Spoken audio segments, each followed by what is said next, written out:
Hey there, guys. Okay, so today I bring to you a game called Everlasting Summer. First of all, I would like to apologize to all of you who have actually been watching my videos, who have actually started watching my videos, that I have not been uploading lately, mostly because, well, number one, college. Second of all, I have not been feeling so great these past couple of weeks. Depression would be one of the cause.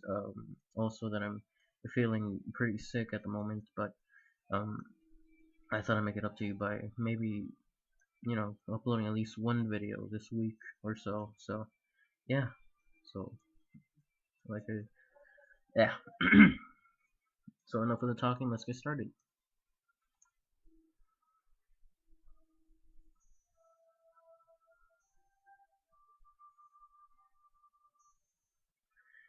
I was having the dream once again.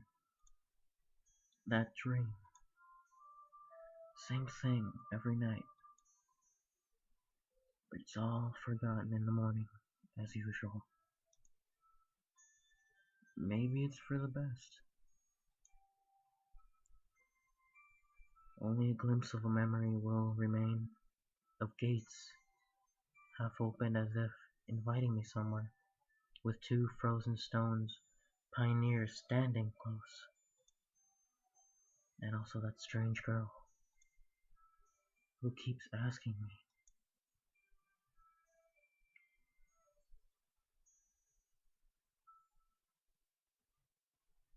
will you come with me? Come? But where? And why? And where am I, anyway? Of course, if it all would have happened in real life, I would have certainly be scared. This much is sure, that this is just a dream, the same one I see every night. There must be a reason. You don't have to know where or why to realize something is really happening.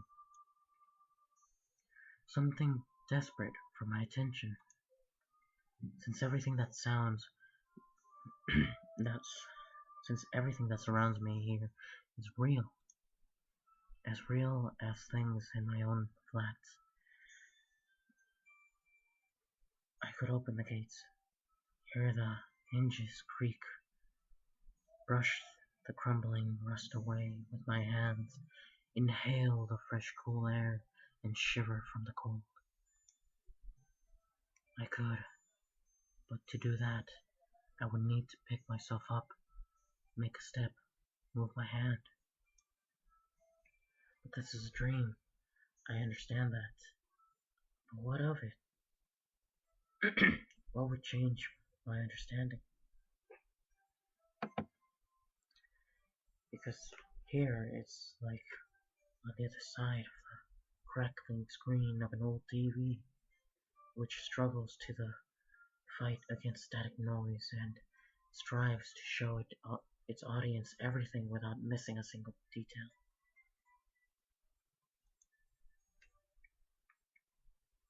But the picture is getting blurry.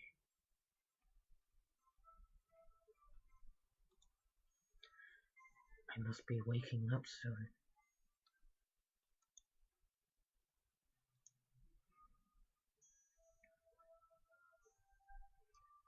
Maybe I should ask her something. The girl. What's her name? About the stars, for instance. Why the stars, though? I'd rather ask about the gates.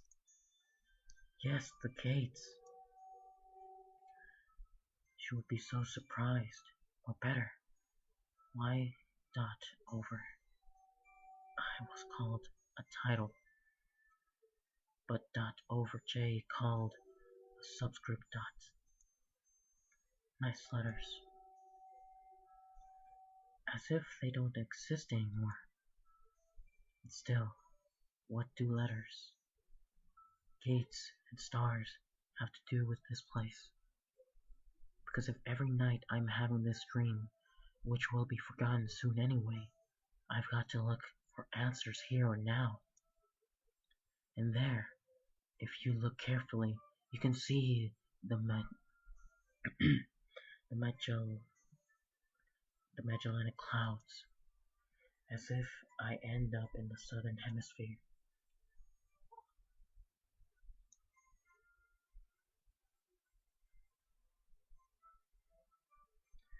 In the dream, there are small things that catch the most of your attention.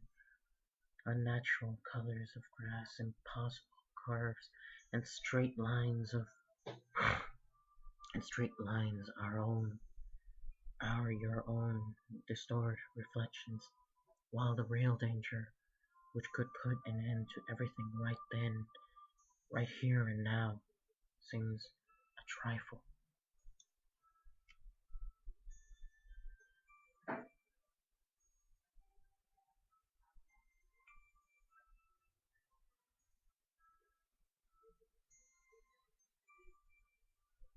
It's natural, since here you cannot die. I know it for sure. I've done it 100 times. But if you cannot die, is there a point in living? I should ask the girl. She's a local. She should know. Yes, exactly. I should ask her about the owl, for example. One strange bird it is. Though, it doesn't matter.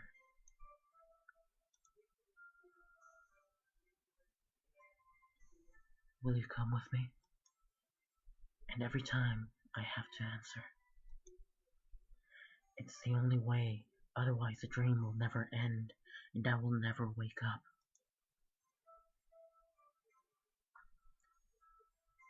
Yes, I'll come with you. Every time it's so hard to decide on the answer. Where I am. What am I doing here? Who is she? And why does so much in my life depend on this answer? Or maybe it doesn't. It's just a dream after all. Just a dream.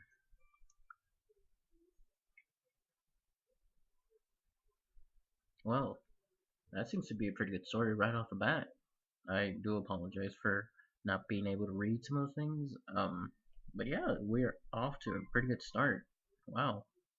And I do apologize if I need to take some pauses here and there. At the moment, someone is texting me, so yeah. Oh, what's that? It's a computer.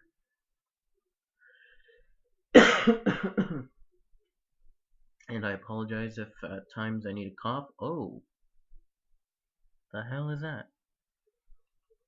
Oh, right. The computer screen stared at me as if I was alive. As if it was alive.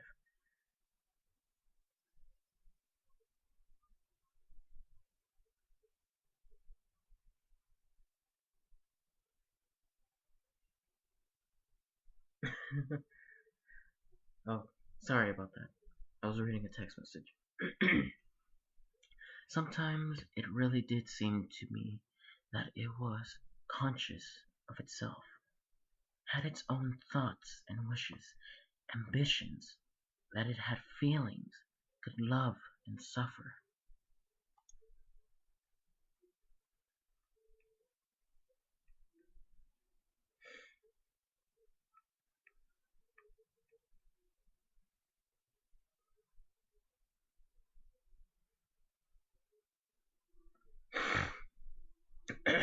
As if in our relationship, this screen wasn't an instrument.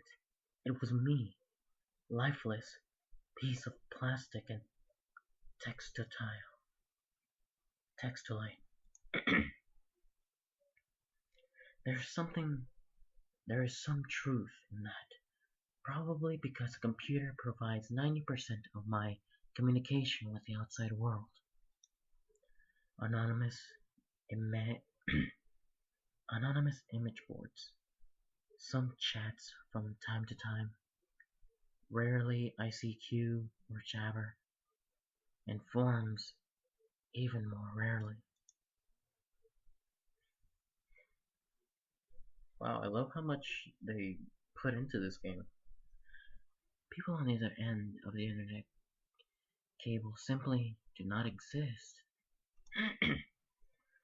They are all simply creations of its sick imagination, an error in the source code, or a kernel bug, which started living a life of its own.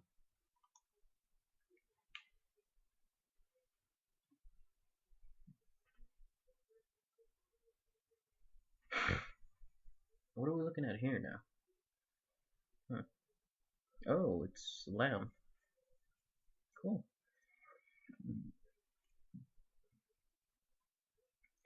If you looked at my existence from the side, such thoughts would not seem so mad psychologists psychologists would surely give me a bunch of sophisticated diagnosis and maybe write me a doctor's referral to an asylum.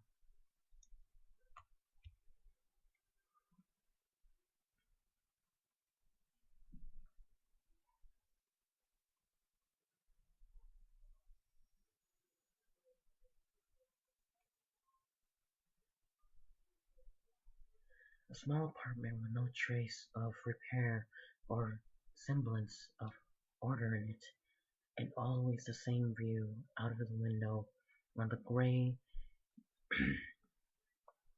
megalopolis running somewhere day and night.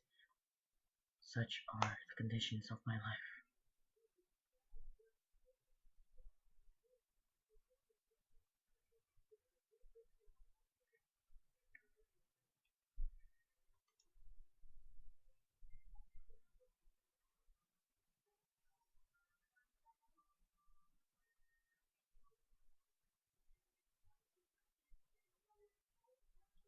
Well, of course, it didn't all start like this. I was born, went to school, and finished it, like all others. I was accepted at the university, where I spent a year and a half trailing and struggling. I drifted through several jobs. Sometimes it was working out quite well. Sometimes I even sometimes I was even getting a decent money for it. But it all felt like it was not mine, as if taken from another man's biography. I wasn't living a life to its fullest. It was looping on in monotonous circles, as in the Groundhog Day movie. It's just I had no choice in how to spend my day, and every day repeated itself, a same vicious spiral of emptiness, misery, and despair.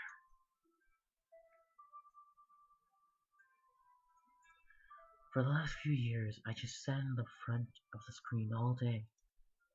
Sometimes there were menial jobs, sometimes my parents helped me. All in all, I was able to provide for myself. No wonder really, since my needs are quite minor. I hardly leave my home, and my communication with other people almost entirely consists of online correspondence with the anonymous, who have no real name, no gender, no age. So in brief, quite a typical life of a quiet and typical antisocial person of his time. Kind of Donnie Darko on a minor scale, without doomsday related visions. Maybe some highly respected director will make a movie about me, and it will become a classic of modern drama cinema, or it will make or I will make one myself. However, what's the point of fooling myself? I tried many times, but couldn't even come up with a simple script. I have also tried learning many other things. Not gifted enough to draw, programming, got bored. Foreign languages takes too much time. The only thing I loved doing was reading, but still I would never have called myself a scholar.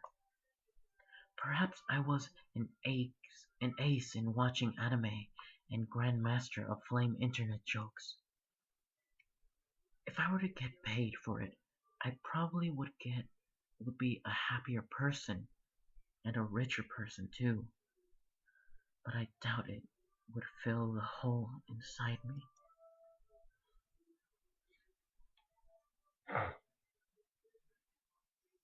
Today was another typical day of a typical loser's life. And today is the day when I have to go to my university reunion. Frankly speaking, I really did not want to. And what's the point? Time I spent with them was so short. However, I got persuaded by a friend, my former my former university mate, and one of the few who I kept in touch not only through the internet.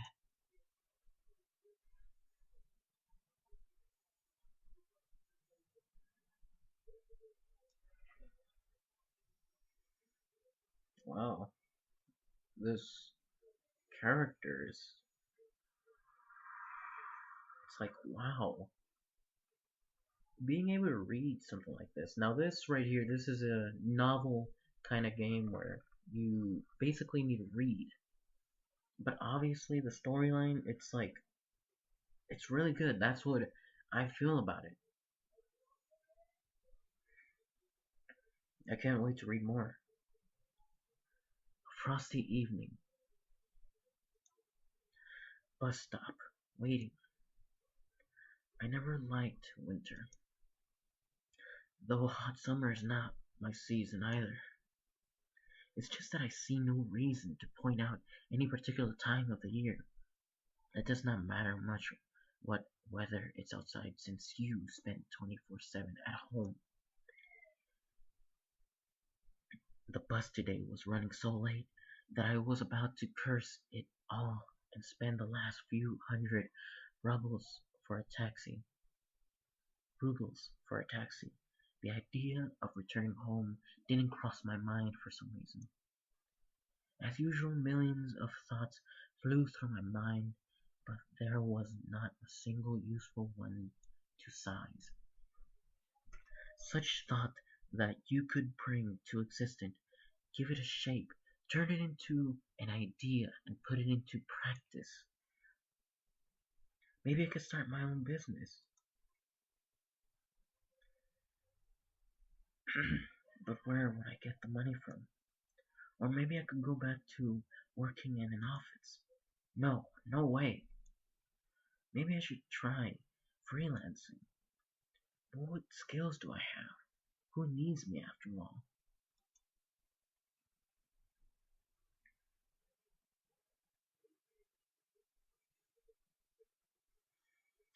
I suddenly remembered my childhood, or rather teen years, the time when I was 15 to 17 years old.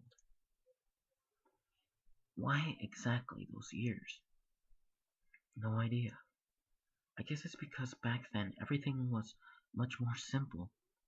I it was easier to make decisions, so complicated now and so simple then. Waking up in the morning, I knew exactly how my day was going to pass, and I was always eagerly looking forward to the weekend. Then I could get some rest and have time for the things I like: computer, football, going out with friends. And then at the beginning of next week, I'd take up my studies again. Back then there was no such worrying questions as why, who needs it, What will it change if I do it? Or what will not change? A simple live stream, so casual for a normal person and so odd to myself today. Careless childhood age. It was also then that I met my first love. Her appearance and character have vanished from my memory. Only her name remains, like a brief line from a social network profile, along with the feelings which overwhelmed me when I was with her. Affection, tenderness, desire to take care for her and to protect her. Sadly, it didn't last long. Today I can hardly imagine something like that happening. I would probably like to meet a girl, but I don't know how to start a conversation, what on earth to discuss, and how to attract her. Well, I haven't met a suitable girl for a long time, but where could I meet one?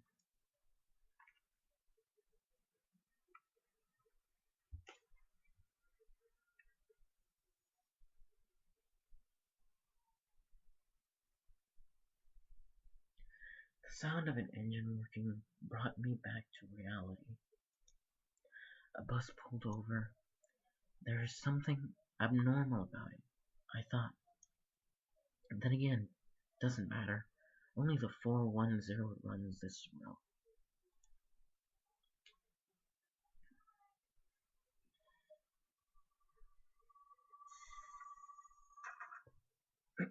Wow.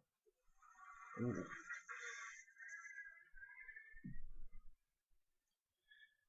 Street lights passing me. It is as if their cold light sparks inside of me, trying to light up feelings long dead.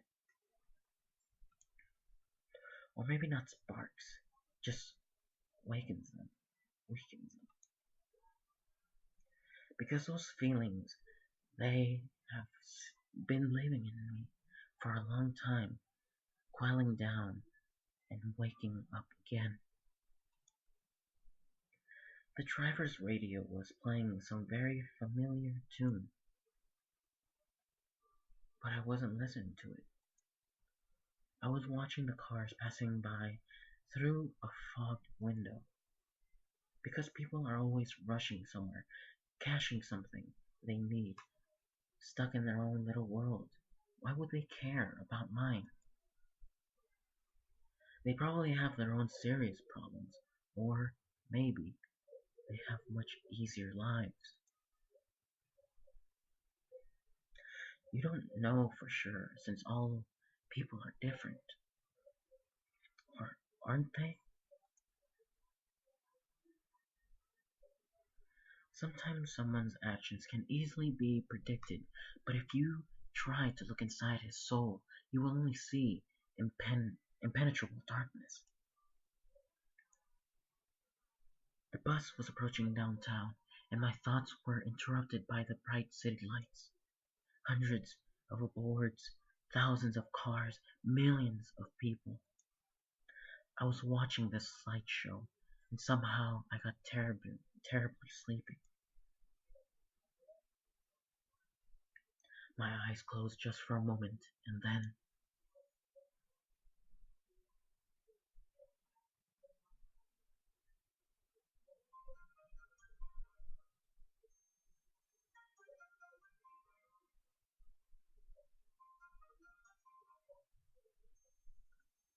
wow.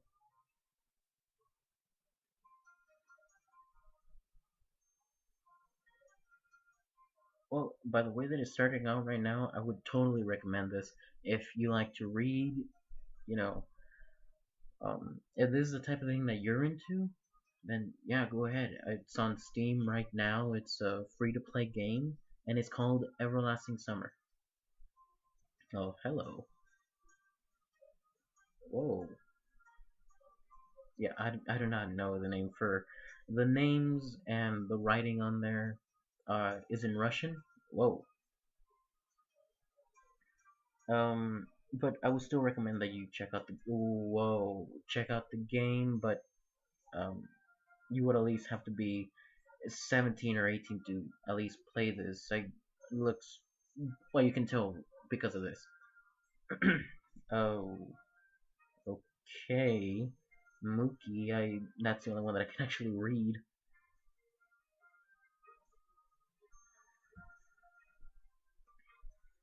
Everlasting Summer.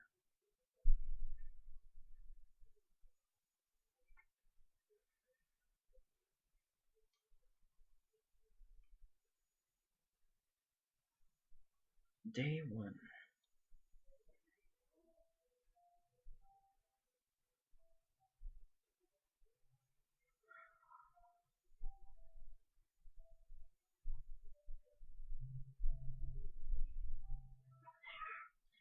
A bright daylight struck my eyes. At first I didn't pay attention, as I wasn't fully awake yet. On their own, my legs carried me towards the door. Simeon. Damn, looks like I fell asleep and missed my stop. But there were no doors. I looked around the bus and realized that it wasn't a good old worn out Marco Polo. Instead, the bus was the Icarus model and new. I was frozen in shock. How? What? Am I dead? Have I been kidnapped? No, I must be dead. I touched my body wildly, slapping myself in the face a few times, struck the back and front chair with my forehead. It's clear. Either I'm still alive, or being dead, you can still feel the pain. But how could all this happen? Maybe I was asleep for too long and ended up in the bus depot. And then what? Did they put me in another bus? I rushed outside and took a look around. Greenery wherever I looked, tall grass on the roadside, trees, flowers. Summer! But how? It was winter just a moment ago. I had a terrible headache, as if my head was going to explode. Step by step, I started to recall.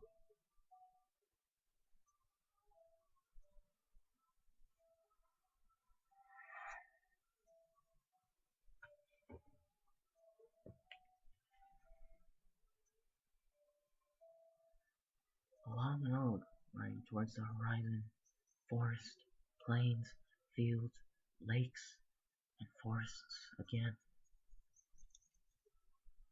I think I was sleeping, but how then can I remember all of it?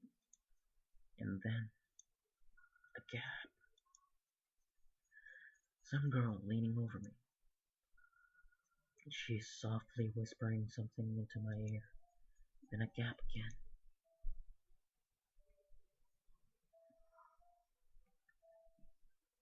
Then I woke up here. Who is that strange girl?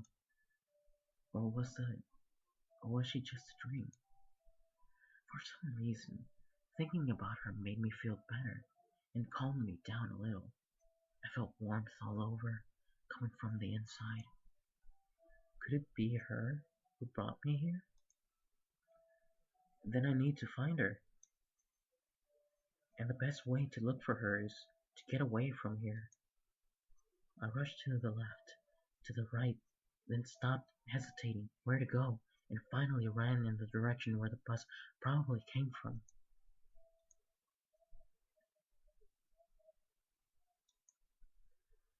Physical exercise does refresh one's mind. Thoughts became clearer, and it's a little easier to evaluate the surroundings where reality. Not in my case, however.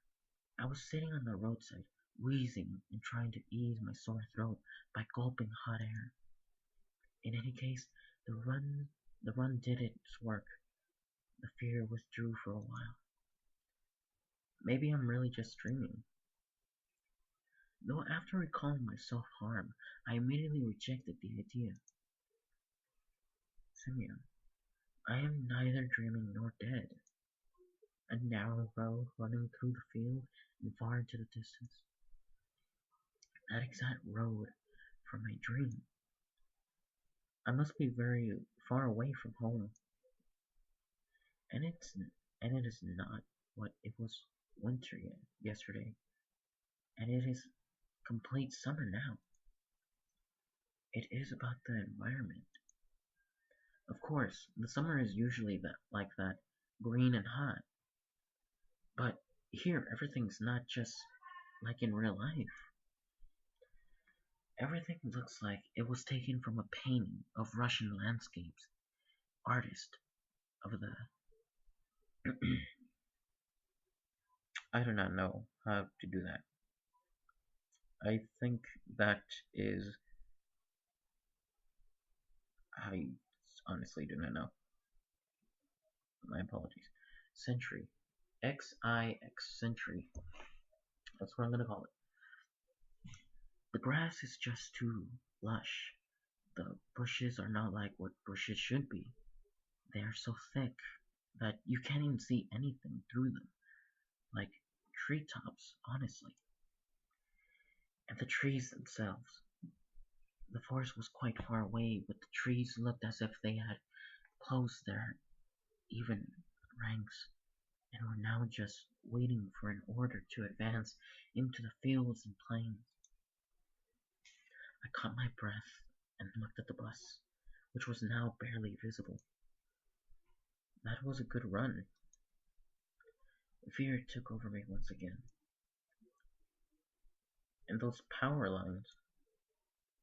There must be people here. But what does it mean?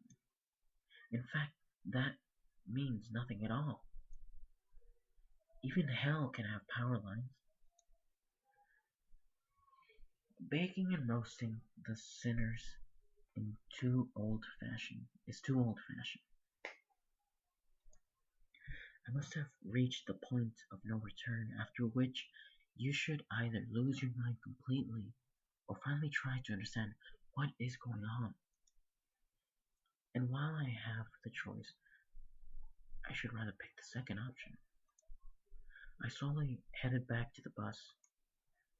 Of course, it was frightening, but I'm not likely to find an answer in the fields or the woods, and it is wretched bucket of screws is the only kind of link that I have with the real world.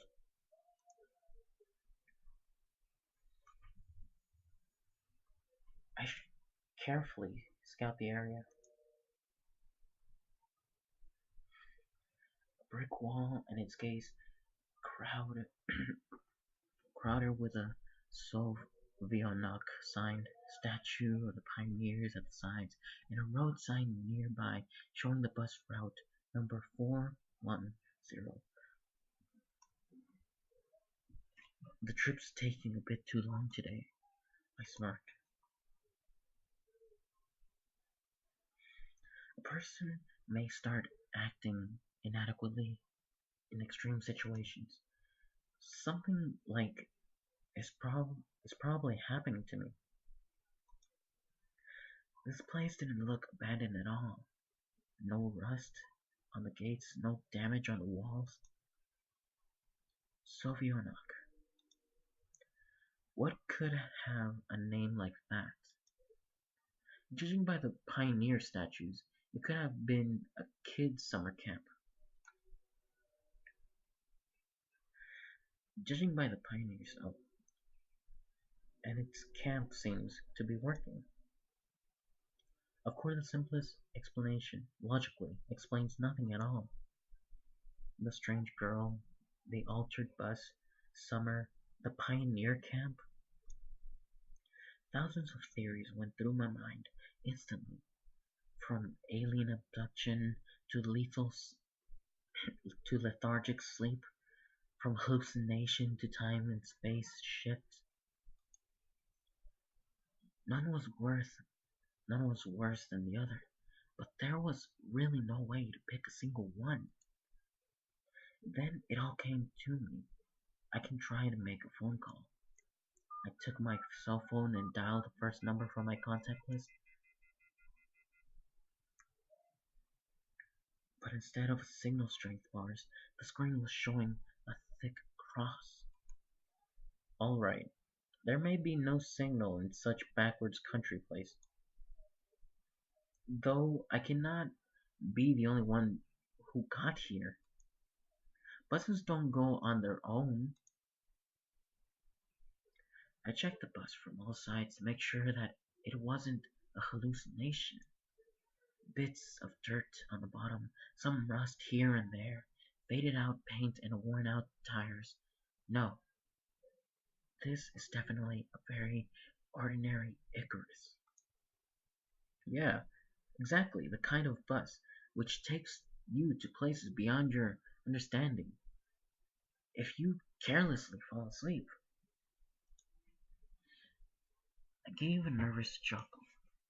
It came out by myself sporadically because it wasn't the right place or time to laugh. But where on earth is the driver? I cautiously sat down on the curbside beside the bus and started waiting. My patience didn't last long. My anxiety seemed to have reached the top and I started going slightly mad. In such situations, anyone would have probably felt something similar. Aliens and parallel universes were gone from my imagination, leaving only void and darkness. Is this how it all ends? How my life will end? But I wanted to do so much, so many things that I had no time for yet. I was taken over by the idea that was definitely the end. But why? It is not fair. Surely I am no worse than anyone. God, why?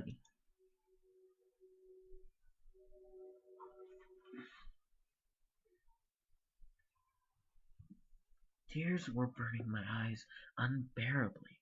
I curled up and started rolling in the grass. Why? What did I do? Why me? But my outcries were only heard by speechless statues of pioneers and by a bird on a tree, which immediately flapped her wings and took off, having cried something in its having carried something in its own bird language, as if laughing at me, laughing at the idiot who dared to interrupt its afternoon dinner nap. At last I was breathless with my weeping. I just laid quietly, sobbing from time to time. After a while, I managed to pull myself together. Mind cleared up a bit, as if terror and fear of death gave me a little break. All in all, if someone wanted to kill me, what is all this for? Doesn't look like an experiment either. If this is some crazy coincidence, then it probably carries no threat. Anyway, for now, it seems there's no danger. The panic was soon gone. Of course, the blood was still pounding in my head and my hands were still shaking. But at least I could think clearly now. Right now, there is nothing I can really change anyway. So no matter how much I think or get mad, it would only make things worse. There's no point making guesses until I get some facts straight. In any case, I won't learn anything by lounging around here. This camp, if of course is really a camp, looked like the one place where people could be, so I decided to walk there. I hardly have and hardly have I reached the gates when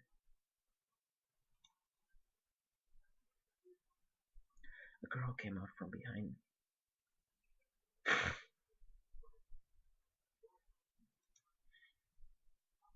wearing pioneer uniforms. My logic didn't let me down this time. Then again, pioneer uniforms in the XXI century. Wait a minute. XXI century? Last time I read it, it was XIX century. So I'm thinking that maybe it was a typo.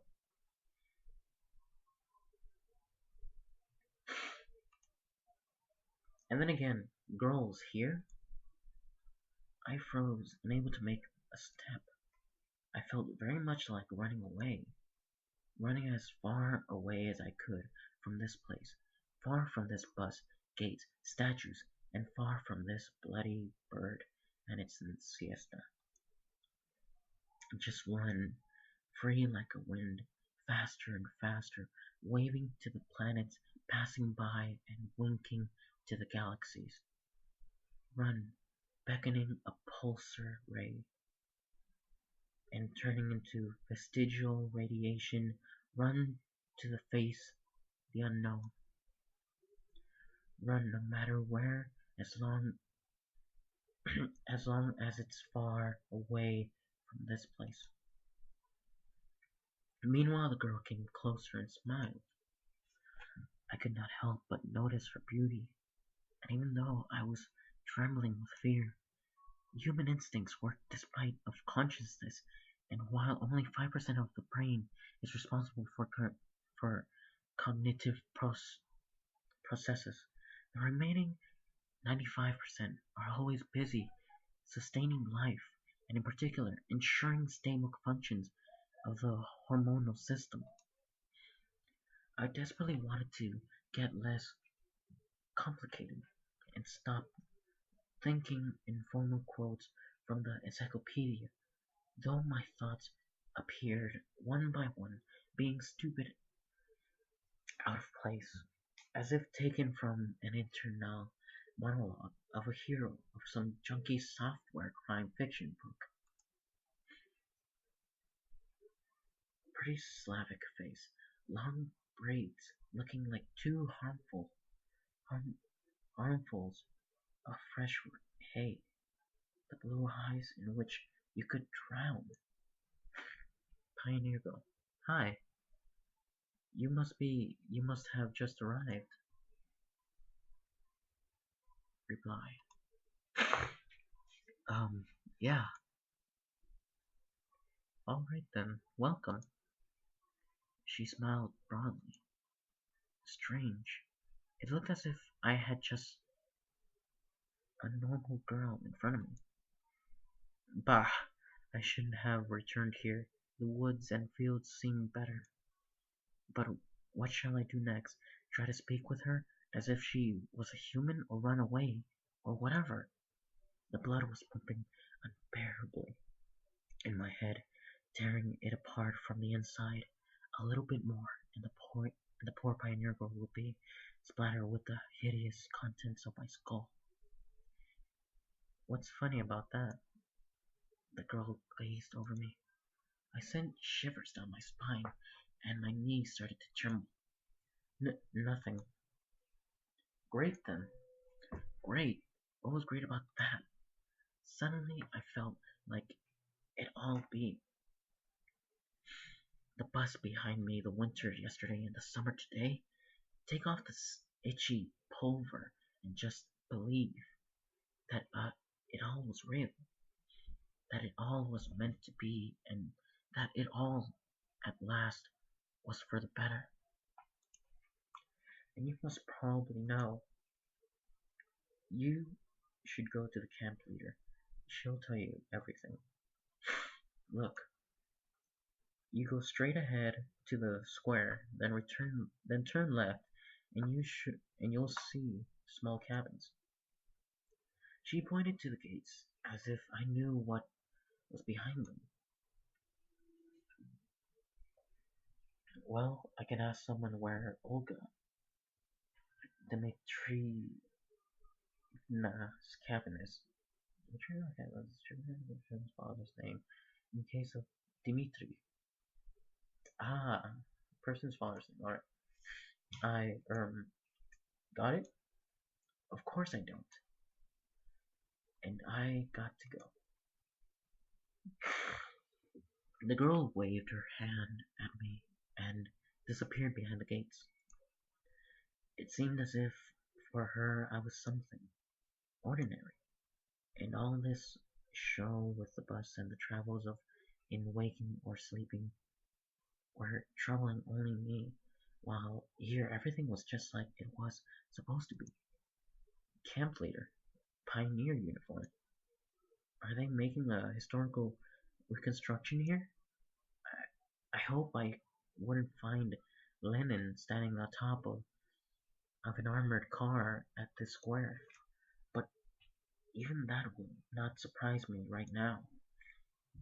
After standing alone for a while, I headed into the camp. Mere 50 meters ahead, a small one-story house has popped up in the left side. The billboard near the door said clubs. I was about to come closer, or I was about to come closer, when the door suddenly opened and a short girl wearing Pioneer's uniform came out. Her pretty face gave me an impression of bearing a torment for the fate of the whole mankind with truly universal sorrow. As soon as she saw me, the girl froze as if frightened.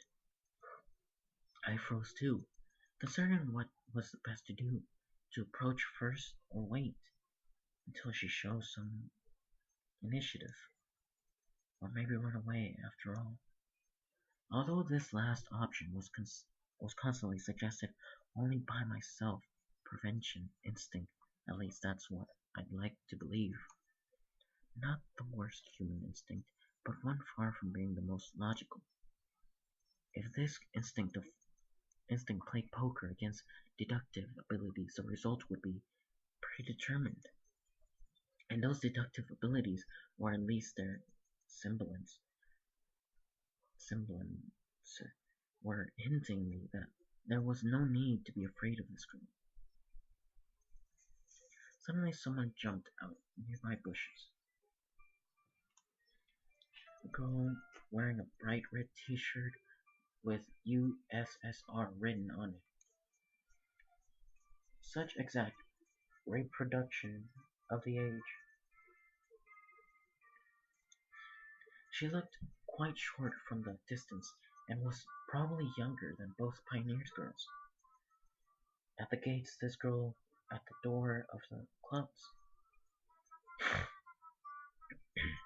At last I decided to come closer, but the USSR, as I called her in my mind, jumped to the first girl and started yelling something while I uh, sawing the air. The other girl, in turn, seemed confused, looked down, and made no reply. I would have probably continued to observe their amusing dialogue, but the USSR suddenly pulled something out of her pocket and started shaking it in front of the first girl's face. This something turned out to be a grasshopper.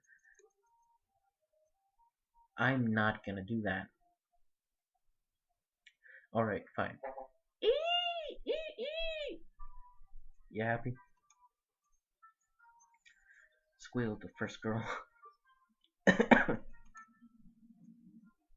She must be not too keen of insects, as she instantly rushed towards where Lenin presumably made his speech about the accomplished workers and peasants' revolution. That's to say, towards the square. The USSR glanced at me, grinned playfully, and dashed after her. Not bad start of the day.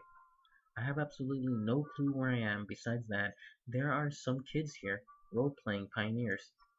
And as far as I can tell, this place is located thousands of kilometers away from my home. It might even be a different reality. And this was indeed reality.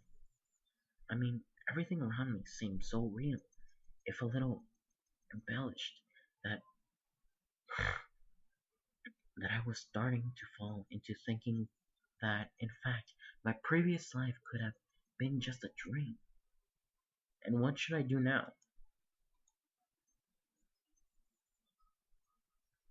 I was picking the cracks in the tiles which paved the pathway and started aimlessly at the club's building.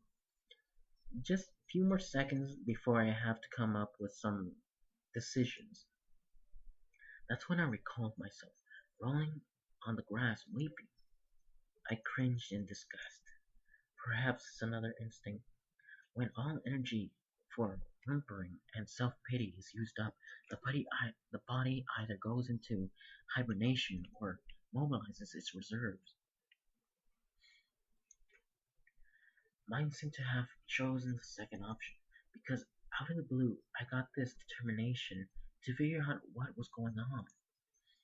And in order to do that, I had to act like a man, like a human, to maintain the dignity of a representative of my own world.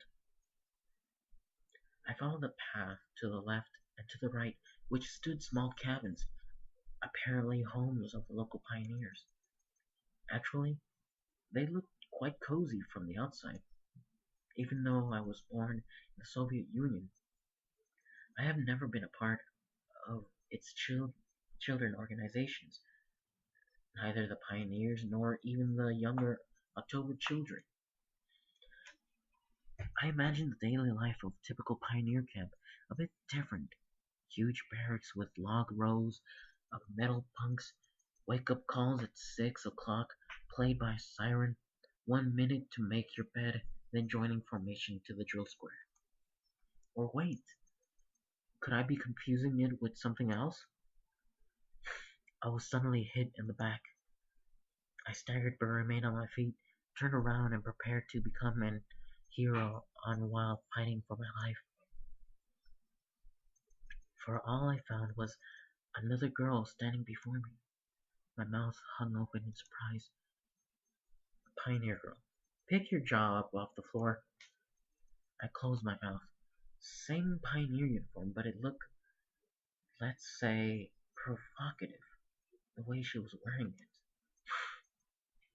Like all the girls that I had met before, this one was rather cute, but her overly arrogant expression killed any desire to get to know her better. So, you're new here?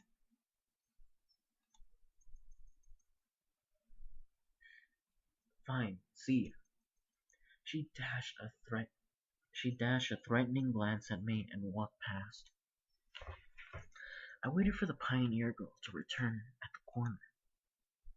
Who knows what else she might have been up to? The most interesting thing was that even this hostile girl seemed completely normal to me. She did not give the feeling of some deadly danger, except maybe the danger of getting punched in the nose. At last I managed to make it to the square. There was no Lenin on an armored car, although one could rarely expect something like that after all that happened. Indeed, however, a monument to a certain comrade towered in the middle of the square. The letters on the pedestal read Genda. I think that's how you say it. Must be some big figure of the party. There were some small benches at the sides. It's quite cozy here. When did that girl tell me to go? Where did that girl tell me to go? To the left or to the right? To the left, to the right, to the left, to the right.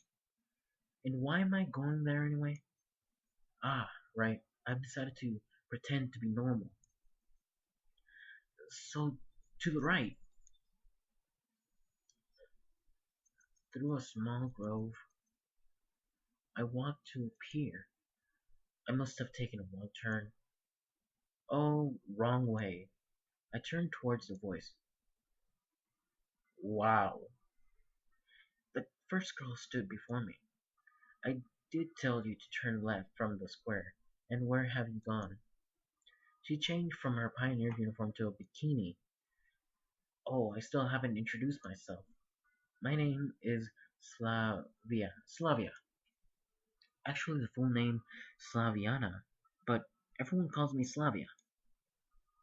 So can you? Yeah, I still felt a bit confused, so I could not come up with more meaningful answers. And what's your name? I felt like she could see right through me. Semyon. Nice to meet you, Semyon. Alright, I'm almost done here.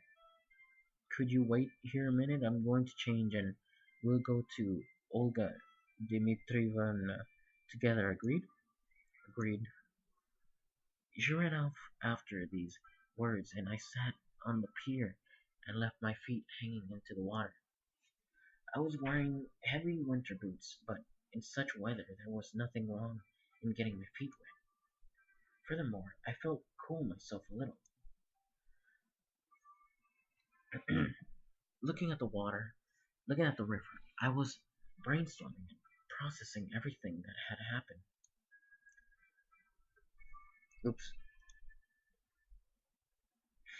If this is some kind of conspiracy, it is a weird one. Even too friendly at this time. No, it really looks more like a random event. Some entirely incomprehensible random event.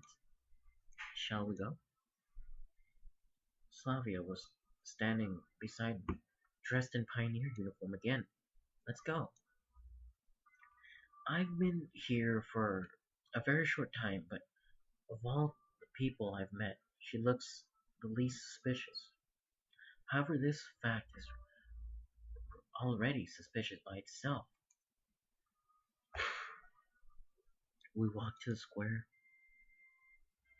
The USSR girl and the girl who hit me on the back were there, chasing each other. Is it some kind of game they're playing?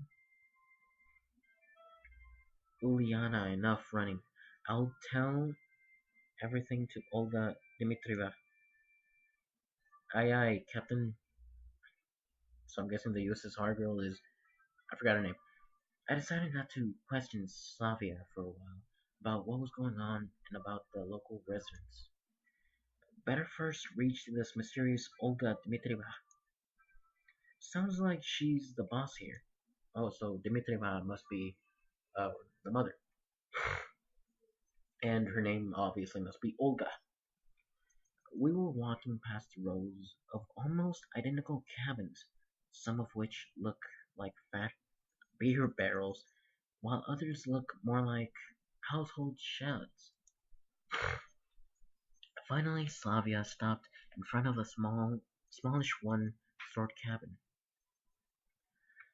It looked like an artist painting, and the fading paint chipping where and chipping here and there with age.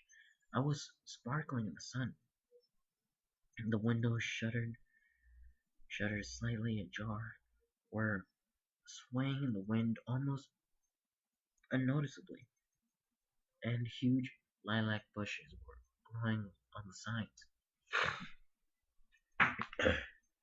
It seemed as if a ramshackle hut was drowning in the river, in the velvet purple storm, and that and the lilacs, like some elemental force, were inexorably destroying the troop leader's house. What are you standing there for? Let's go. Slavia took me. Slavia took me out of my dreams and stopped teasing Lena already. Whoa, Reina? Sounds like there's someone inside.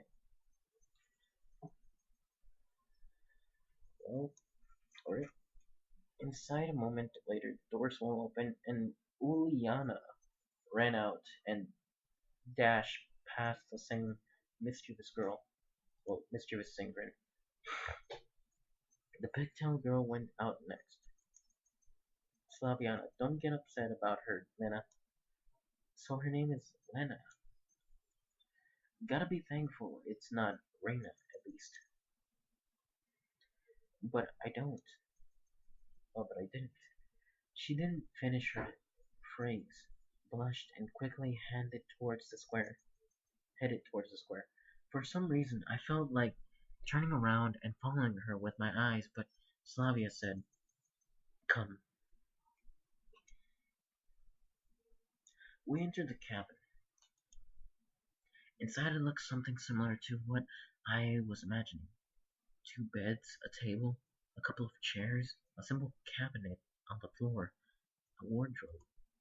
Nothing special, but at the same time it felt home-like and cozy, although this room was almost in the same state of disorder as my own flat.